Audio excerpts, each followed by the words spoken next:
సిద్దిపేట పట్టణ పరిధిలోని 3వ వార్డు రంగదాంపల్లిలో ఏర్పాటు చేసిన అంబేద్కర్ విగ్రహాన్ని మాజీ మంత్రి హరీష్ రావు ఆవిష్కరించారు. ఈ సందర్భంగా మాట్లాడిన ఆయన అంబేద్కర్ విగ్రహం పెట్టడం ఎంత ముఖ్యమో ఆయన ఆశయాలను కొనసాగించడం కూడా అంతే ముఖ్యమన్నారు. అంబేద్కర్ విగ్రహం చూస్తే ఆయన ఆశయాలు గుర్తుకు రావాలని, నేటి యువత ఆయన్ని ఆదర్శంగా తీసుకోవాలన్నారు. ఆర్టికల్ 3ను అంబేద్కర్ పొందుపరచకపోతే నేటికి రాష్ట్రం వచ్చేది కాదన్నారు. మాజీ ముఖ్యమంత్రి కేసీఆర్ దళిత బంధు పథకాన్ని 10 లక్షలతో ప్రారంభిస్తే ప్రస్తుత కాంగ్రెస్ ప్రభుత్వానికి దానిపై పట్టింపు లేదన్నారు. ఈ ప్రభుత్వం వచ్చి 14 నెలలైనా అంబేద్కర్ ఓవర్సీస్ స్కాలర్షిప్ విడుదల చేయలేదన్నారు. గతంలో రాజశేఖర రెడ్డి ఎన్నో మంచి పథకాలు తెచ్చారని వాటిని కేసీఆర్ అమలు చేశారన్నారు. ఇవాళ కేంద్ర మంత్రి నిర్మలా సీతారామన్ ప్రవేశపెట్టిన బడ్జెట్ అన్ని రాష్ట్రాలకు కాకుండా కొన్ని రాష్ట్రాలకు అన్నట్లు ఉందన్నారు హరీష్ రావు. పోయినసారి ఆంధ్రాకు, ఈసారి బీహార్ కి బడ్జెట్ లో పెద్దపీట వేసి తెలంగాణకి మొండి చేయి చూపారని ఆగ్రహం వ్యక్తం చేశారు.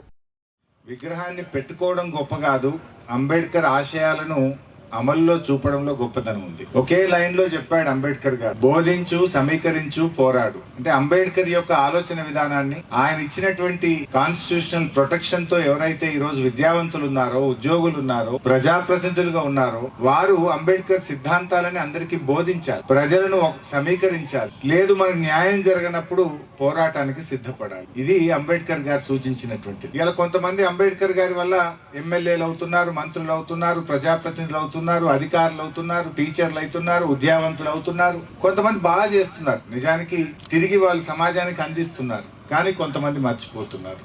అది తప్పకుండా ప్రతి ఒక్కరు కూడా చేయాల్సినటువంటి పని. ఇవాళ అంబేద్కర్ గారు నిజంగా ఆ రోజు రాజ్యాంగంలో ఆర్టికల్ 3ని పొందుపరచకపోతే ఇంకా ఆంధ్రోళ్ళ చేతి కిందనే పడుంది. మనం ఇవాళ తెలంగాణ రాష్ట్రమే మనకు వచ్చి ఉండేది కాదు. ఇవాళ తెలంగాణ వచ్చిందంటే అంబేద్కర్ మహాశయుడు ఆ రోజుల్లోనే ఆలోచించి